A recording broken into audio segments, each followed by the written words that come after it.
Okay, welcome everybody. I just wanted to do a quick video of our new card game called Cat and Mouse. We think it's going to be a really fun game for ages 5 and up. And so let me explain how it goes, or let me explain first what comes with the game. The mouse cards, there'll be 5 of these: a hall, the kitchen, the bathroom, living room, the bedroom, and the room cards. And they'll match up the same way. There's basically different rooms where you're going to hide the cheese. And in this case here it is in the hallway, the bathroom, the living room, the bedroom, and the kitchen. So you get 5 of each of those cards. Each player gets a player board and 3 mice. These meeples will be the mice. There's also 5 pieces of cheese that come in the game, and a pair of dice, 1 black and 1 white. So to start the game, the younger player will start with the mouse cards, and the other player will get the room cards. And basically, the player with the room cards is deciding which room to hide the cheese in. So he'll look through his 5 cards and say, okay, I want to hide the cheese in the bedroom. So he'll pick this card. So he, of course, doesn't tell the other player, but he says he's ready once he picks the room. And the other player is obviously trying to guess which room the cheese is in. So let's just say he guessed the bedroom. So he says he's ready, the other player is ready. The room card goes down first, and then the arrow points to the opponent, and then the mouse card goes right on top of it. And what's really cool about this game, one of the great features of it, is when the cards line up on top of each other, the die cut shows you exactly what the outcome is. So in this case, you found the cheese. Cheese. Yeah. So that's obviously what the goal of the game, and the first player to find 3 cheeses wins. Or if one player outlasts the other players, because during the game you're going to encounter things like a black cat or a trap, which you can lose your pieces. So if you outlast the other player, that's another way to win. So here we go. We found the cheese, and we found it in the bedroom. So you take one of the cheeses and you put it in the bedroom on your player card. Now, 2 things happen. One is these 2 cards are now taken out of the game because obviously you already found the cheese in the bedroom, so you don't need to look there again. So we would take these out of the game, and there's an advantage now for the player looking for the cheese because now he only has to look in 4 rooms instead of 5. And obviously it becomes harder for the player trying to hide the cheese because of the same reason. So let's just say randomly the next play. Oh, and the second thing that happens is this player gets to play these cards again, or play this role of the mouse again. And I'll explain what the option would be in a minute. So anytime you find the cheese, you keep the mouse cards and you play this role again. So let's just say the next time, or the very next play now, the player with the room cards hid the cheese in the kitchen, and the player with the mouse cards guessed the living room. So now when you get that combination, you see the mouse trap. In this game, I also included a very handy and easy to read and easy to follow reference chart, and it tells you exactly what the combinations are. If you find the cheese, if you find the black cat, if you find the sleeping cat, if you find the mouse hole, or if you find the dreaded mouse trap. And if you find the mice. That's my son Gavin helping me out here.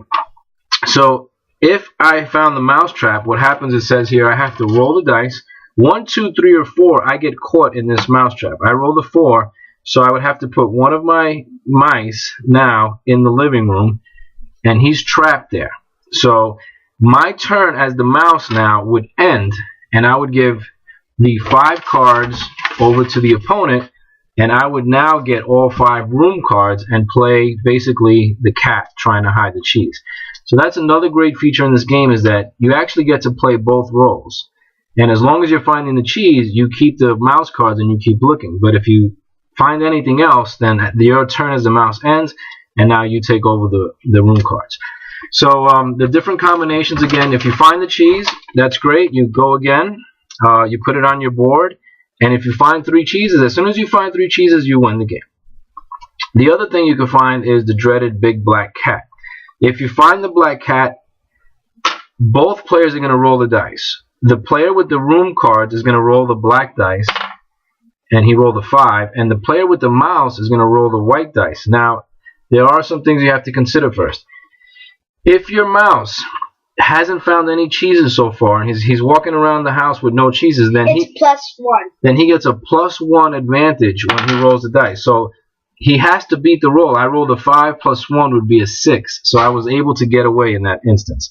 But if I was carrying a cheese, I would have to get a -1 penalty. So that 5 would have been a 4 if I had a cheese with me. And then if I have 2 cheeses, because obviously you can carry up to 2, then it would be a -2. The option for the player there is to abandon the cheese, basically lose the cheese, take it off of his board, and then not have a penalty. So what happens if you do get caught by the big black cat? Well, you actually lose one of your mice pieces. And you can't get them back. He can't get them back. He's out of the game and basically eliminated. So that's very bad, because obviously the first player to lose 3 mice pieces would lose. The third thing that can happen is you find the sleeping cat. So the sleeping cat, if you find him and you have any of your mouse, for instance, when we started the game, this mouse got caught in a trap. If I have a mouse in a trap and I come across a sleeping cat, I could try to free him. You could try and free him. Right, so we have to roll the dice there again. And this is, you have to roll a 4 or more to get him out of the mouse trap. So there's the sleeping cat. I got to roll a 4 or more. I roll the 5. I get to rescue my buddy. He's back in my pile, or pieces that I can use. And my turn again is over, though, because I didn't find any cheese. But you're back to getting more mice in your hand, which is always good. Then there's the mouse hole. If you find the mouse hole, that's a great advantage. If you have any cheese, you could put your cheese there safe and sound. Right. So if I had a cheese on the board and I come across the mouse trap, then I could choose to save this cheese. Basically, it's in my hand, or it's no longer being carried around by that mouse. It's safe. So it counts as one of the 3 cheeses that you need to win the game.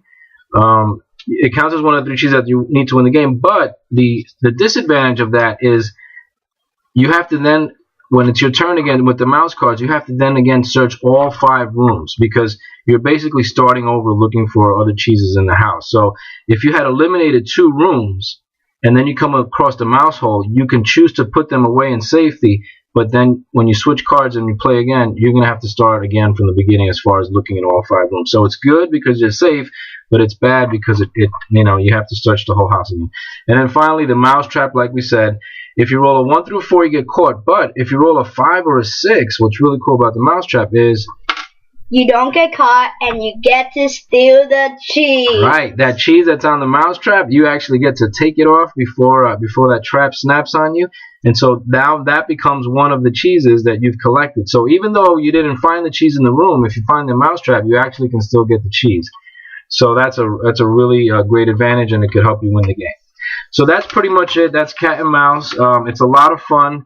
When you're down to that last, both players can have 2 cheeses on their board, and they're down to that last one. It can just be really exciting, trying to guess which room it's in. We hope you like it. It plays quickly in 10 minutes. You learn the game in 2-3 minutes, and with this reference chart here, it's really easy to keep track of what's going on. And the longest the game has gone is maybe 10 minutes. Sometimes you're having trouble finding that 3rd cheese, or if you get eliminated by one of the cats, you're not able to find the other cheese. But again, we like this game because you get to play both sides. Each player gets to be the mouse. Each player gets to be that big black cat. The dice, there's luck involved, but it keeps it fun, and there's some strategy in when you put your cheese away in the mouse hole or not. Cat and Mouse, another game by Meeple Mania Games. We hope you enjoy it.